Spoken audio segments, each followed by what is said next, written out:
everything in this world is so quick. It's so built on instant gratification and immediate impact and results. And plants are the opposite. You put a seed in the ground, you wait. No matter what, you wait. And it could be 3 days, it could be a week, it could be months. So plants have sort of become a form of meditation for me. Welcome to the I Own It podcast with Ben Reinberg. We're live from Laguna Beach, California at the Ben Reinberg I Own It studios today, and really excited about today's guest. And I think you will be too. He's got a unique niche. He's really established himself as a leader in what he does. And Nick Cutsumpas, thank you so much for joining us. Welcome to the show. You own it, so we wanted you on the show. And you people might know him out there in the ether as Farmer Nick, but I just know him as Nick. And Nick, welcome. And thank you so much for spending some time with us today. Thank you for having me, Ben. I'm excited to chat today. Absolutely. So not many people, Nick, find true passions. And a few find a way to turn them into a career like yourself. And let's kick things off. Share more about your road to becoming a plantrepreneur. Yes, the road to Plantpreneurship. I wish there was a class I could have taken in college that had that title. But I had no intention of ever being in this world of plants, landscaping, florals, like floristry is a whole other world. I had no intention of doing this. I went to Tufts University in Boston. I played baseball there. I studied entrepreneurship and psychology. Like many of my teammates, wanted to go work in tech and sales, and I was in New York City. And that was the route. That was the defined path. And after I graduated, I was going to live at home for 3 years or so, which is home for me originally was White Plains, New York, where my parents lived. And I would commute to the city, save up money, pay back my loans. And while I'm doing that summer, I kind of have nothing to do before my job started at IBM. And my mom said, if you're going to be living in this house rent-free, you got to do something around the house. I said, well, what do you want me to do? I'll do anything you want me to do. And she said, well, you love to eat. You love being outside. You love food. Why not start a garden? We had never owned plants. We had no house plants. We had never had a garden. I knew nothing. I was like, all right, I'll give it a shot. And from the moment that first tomato came out and literally eating the fruits of my labor for the first time, I was just obsessed. I was like, this is the coolest thing in the world. And each year the garden grew more robust with sugar snap peas, sweet potatoes, sunflowers, everything's going crazy. And then I moved to New York City, which is the opposite of this suburban green lifestyle. And I kind of went into shock. So I did the only thing that made sense and bought 100 houseplants for my 600 square foot apartment. And it made me realize, like, okay, I need nature in my life. And if I saw the benefit for me, why can't I help others do this the same way? And that's how Farmer Nick was born. And that's how my landscape design business got started. Oh, that's fantastic. So Nick, compared to most of human history, today people are very disconnected from the land, from our food, from our nature. Do you agree? And I was wondering if that might be a reason why your approach to urban gardening resonates with so many people in cities. Absolutely. It's something I actually talked about in my TED Talk recently, because we have spent 99.999% of our evolutionary history living and evolving in natural environments. And then someone said, you know what? Why don't we go live in cities? These concrete boxes sound great. And now we wonder why we have more mental health problems. We wonder why we're stressed and are not physically healthy in the same way. And you look at the people who live the longest, happiest lives on this planet, they're living in blue zones or areas of the world where you have centenarians like crazy. And these are places like Okinawa, Japan, Sardinia, Italy, Nicoya, Costa Rica. And it's a simple life. It's a plant-filled life. They take walks. They have gardens. They eat a plant-heavy diet. Everything revolves around nature. And that's why I love interacting in the urban environment, because it's my mission to make the city greener. How can I bring nature into this very built structural environment in a way that feels very natural and will help benefit people's lives? Do you have any favorite plants? Oh, that's a loaded question. It's just how am I supposed to play favorites? There's so many options for this. Personally, my favorite plant right now of the season, it's probably sugar snap peas. Okay. They call them sugar snap peas for a reason, because when you snap them off the vine and you eat them, it's impeccable. But I think all time is probably sunflowers, just because they're gorgeous. And also, as a former baseball player, eating the sunflower seeds in the dugout was always a favorite. So what aspect of caring for plants resonates with you the most? Honestly, it's the ability to slow down. In my lifestyle, as in many people probably listening to this, everything in this world is so quick. It's so built on instant gratification and immediate impact and results. And plants are the opposite. You put a seed in the ground, you wait. No matter what, you wait. And it could be 3 days, it could be a week, it could be months. So plants have sort of become a form of meditation for me. I can't sit down and meditate in the traditional sense, but I can be out in the garden for hours, just listening to nature, relaxing. And to slow me down is probably the hardest feat if you talk to my mother, but it really calms me down in a way that I can't really get from anything else. So your profile includes plant-based foodie. Are you a strict vegetarian, and what are some of your favorite dishes? I'm a vegan, actually. Oh, wow. I'm all the way there. It's about 4 years now. And I never did for health. It was more so for environmental and animal reasons, but it helps to know how to cook. And mama taught me well in the kitchen. So some of my favorite things to make, I make a really good homegrown basil pesto, which you could literally eat on anything: crackers, pasta, veggies. It's to die for. And then I also make a really good lentil walnut mushroom bolognese. So taking traditionally meat heavy dishes and giving my own kind of spin on them. Oh, I like that. How do you approach nutrition and protein without meat then? That is the number one question I get, especially given that I used to play a lot of sports and have a lot of former college athlete friends asking me these questions. But I eat a ton of chickpeas, lentils, peanut butter, and there's other ways with different seeds and pumpkin seeds and chia seeds, all these different protein sources. And there's a lot of misconceptions around not just where the protein comes from, but the type of protein that you get. Proteins are all created equal at this point. A lot of those myths have been debunked. And, I get a lot of pushback from folks who say, oh, you can't be as strong as me, or call me soy boy, which is the common phrase for vegans. And I'm like, listen, if you want to come out to LA, we'll have a push-up contest. And we'll see who does more. You can back up what you're saying. That's great. So you have many clients to whom you are a plant coach for. Share more about how do you help the people with plants? How do you help these clients of yours? So there's a few different types of clients that we have. The first that you'll see is more of a residential family situation where they've just bought a house. And many of these folks have lived in cities their whole lives, and now they're moving out to the suburbs and have never had to take care of land before. So establishing a foundational landscape plan, being able to plant native plants in those areas that are going to benefit the environment and wildlife, and also growing food, helping them to learn how empowering that can be for not just themselves, but for everyone involved, including the kids. That is a really great thing. That's client number one. Client number two is more on the commercial side, where office spaces or bigger companies will want even events to have plant life in them. And those are although a little bit simpler projects at times, very exciting to me, because you can transform an office space by just adding plants between the desks. And, I was just in an office space in Manhattan yesterday and installing, and we're bringing all these plants in, and the workers are coming up to us and saying, oh, what's that one? Can you put that one near my desk? And you see this fascination and this excitement.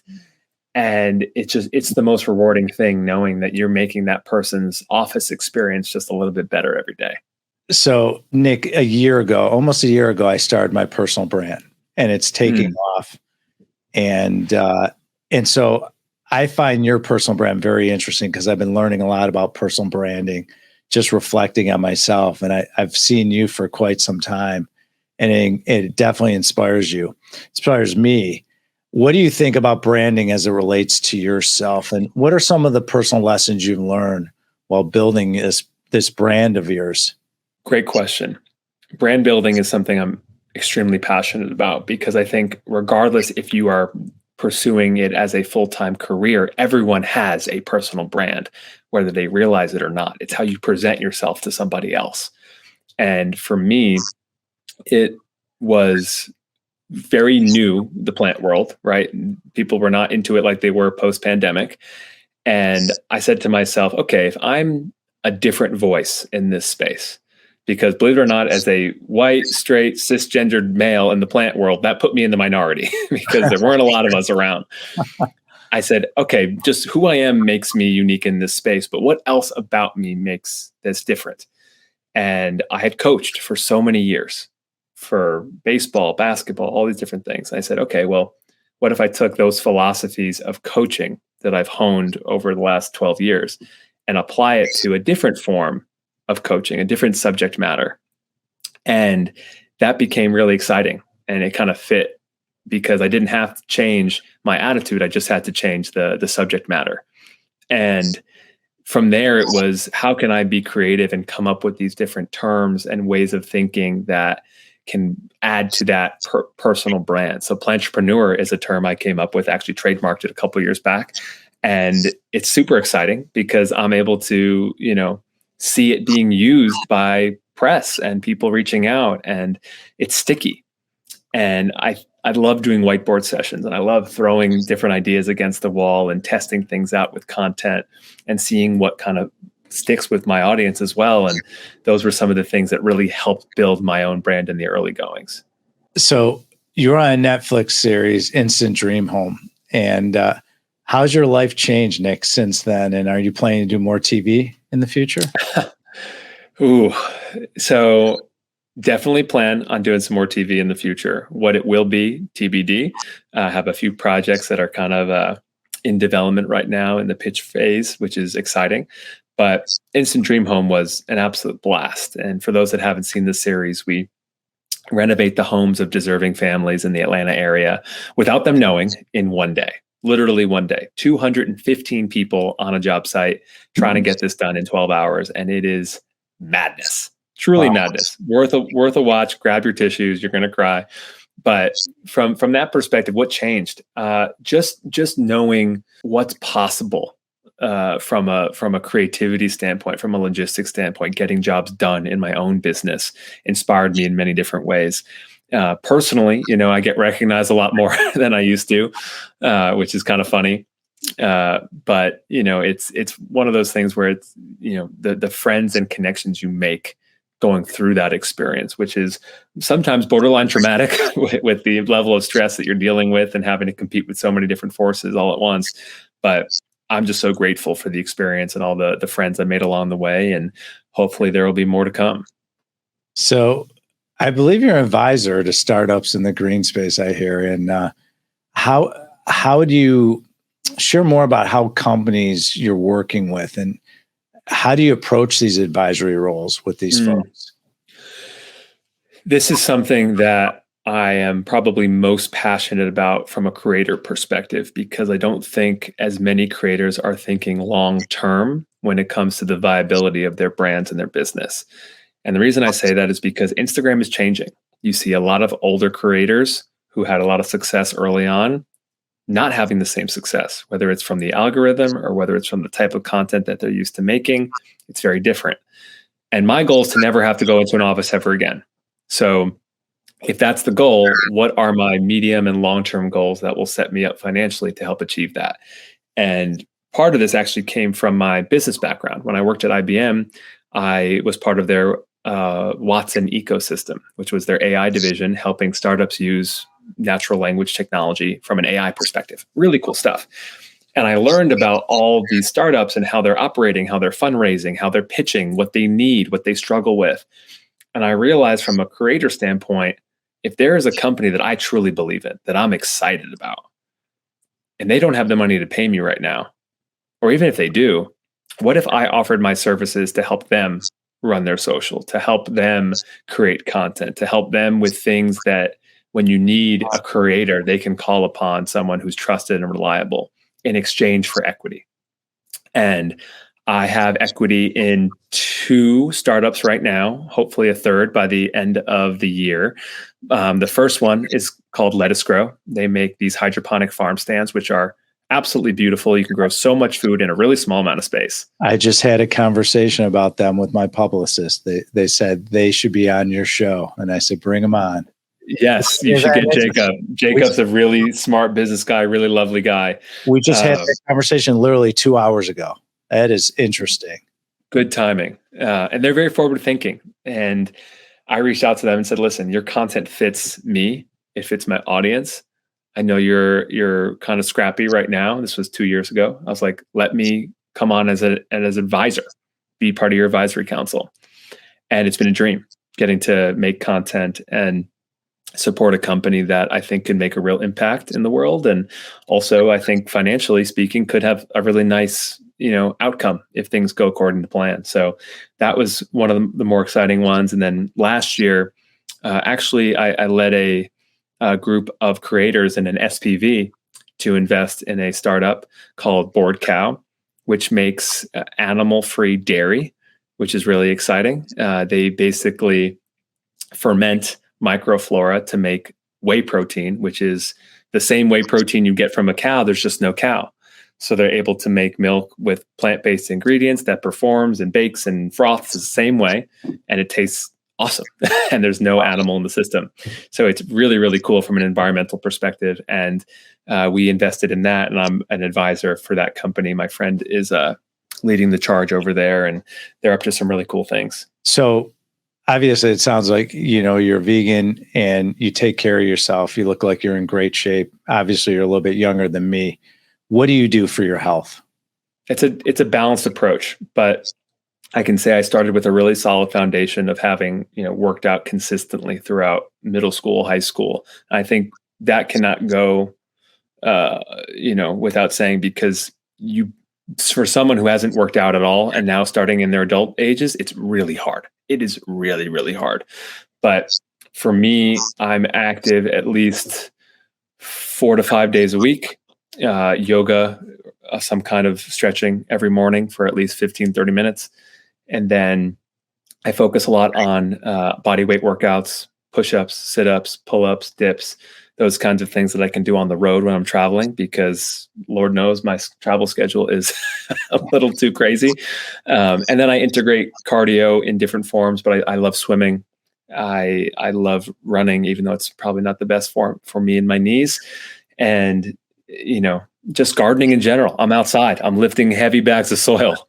And once you've walked 10 bags of soil up a 5th floor walk up in Manhattan on a 95-degree day, you don't need to go to the gym. You're fine. So you played baseball as you were growing up in college. And what position did you play? I was a catcher. Oh, wow. See, that's a taxing position. And what's great is that's a leadership type role on the field. And I always felt that my kids played baseball as well. I always felt that baseball is it's so similar to what life is. It's a failing type situation. If you bat in the 300s, you're successful. And it's kind of like in business. Have you noticed any correlating traits from baseball into where you're at now in business and advising people? And what have you seen that has helped you from your baseball career transition into business and life? I think about this a lot. And I talk about this with my former teammates, because we feel like we have an advantage in many ways because we fail so often, right? Like if you're not playing a sport, or even if you're playing certain sports, you go to the free throw line in basketball, you're expected to make at least 7 or 8 free throws out of 10. If I go up to the plate and I get 3 hits out of 10, I'm the best player on the team. That's great. So just being able to learn how to accept those failures and those rejections over and over and over again, I think is really, really important. And the other thing that our college coach used to talk about. He goes, listen, like we play the most games out of any college sport, and also in the pros. They're playing 162 games a year. That correlates so much to life, because if you have a bad day on a Sunday, if you're a football player, you can wait. You got 6 days to get over it and then go back out there again and be better. In baseball, if you go 0 for 4 and you suck on Sunday, guess what? You're playing on Monday. Figure it out. That's right. And that idea of just doing it every day, the consistency, really helps me out a lot and has made me successful, because I can grind it out. I can do what I got to do and come at it with the same intensity and approach every single day. And that's a lesson in life and business, especially. It's like you might have a bad day. You might have a lot of no's in our business, whether it's raising equity, finding commercial real estate to acquire my staff but if you have a bad day, guess what? You wake up the next day and you have a great attitude and mindset, you can make it better. And you can have a restart. That's the beautiful thing. Right? If you have the opportunity to wake up the next day and start again, you can continue to write that chapter in your life. And it's really well said. And I appreciate you mentioning that. Nick, the name of our show is I Own It. It's owning every aspect of your life, your behavior, what you consume, how you behave, your relationships, everything you do. We are all works in progress. And can you share a recent example for me, Nick, where you realized you had it wrong and you didn't own it fully? Probably yesterday. I had a situation where one of my employees who works here in New York, I've coming in from California, we're working on a bunch of projects. And, to this point, she's always been, hey, I got this. Throw me another client, throw me another one. We got this. And I was like, great. Yeah, sure. Here you go. Here's another one. Here's another one. Here's another one. And I did not realize to the extent that she was getting pushed. And she's the kind of person that no matter what, she's going to get it done. But that doesn't mean that she's taking care of herself. That doesn't mean her mental health is great. It doesn't mean that her family life is where she wants it to be. And being on the ground, because I come back to New York once a month or so, depending on what's going on, to see that firsthand in our busiest time of year being spring, I was like, "Ooh, we have to adjust course here." Because even though she's telling me, "Oh, I got it, no problem. I'm on the phone. I can do this, and that," I need to be more aware as a leader and as a manager and as a friend to say, okay, this is not sustainable the way this is happening right now. And even though you're telling me you're good, I need you to be honest with me so I can help empower you to be better. Because she's the best decision I made for this company. She's awesome. And if I don't take care of her and I'm not as aware as I should be to help her delegate, to help bring on other people and support, I'm going to lose that. So that was a good learning experience for me just yesterday. It's such an important point, is being aware, especially of your employees and people around you. One thing we've instituted in my company, Alliance, is tying the personal life and the business life to align with the company goals. Because what people ignore, we find, is that people ignore and think they're just widgets and they're not human beings. But when you take a step back and know that the people that are supporting your mission are human beings and their personal lives will bleed into the business life, it's so important, Nick. And we found for everyone out there listening is that understand, be aware of who your employees are, get to know them personally. And people shun away from that. And I find it hard to believe. So we have this people first initiative within my company. And I encourage anyone, especially business owners, entrepreneurs out there, is take a look at the personal lives of your employees and see, because guess what? Personal lives, they could bleed into the company. If you have someone that's toxic, their personal life, if there's toxicity going on, it will bleed into your company. It will go into a department, it'll start spreading like a wildfire. So it's a great point, and I appreciate it. So we're going to wrap up with our 3 questions. Are you ready? I've been waiting for you to come on. All right, I'm ready. You're an athlete. There's no pressure. This is easy. If you could hit a curveball, you'll be able to knock these out of the park. I actually really wasn't good with breaking pitches. I was a fastball guy. You'll be okay. We'll slow things down. Okay. So how old are you now?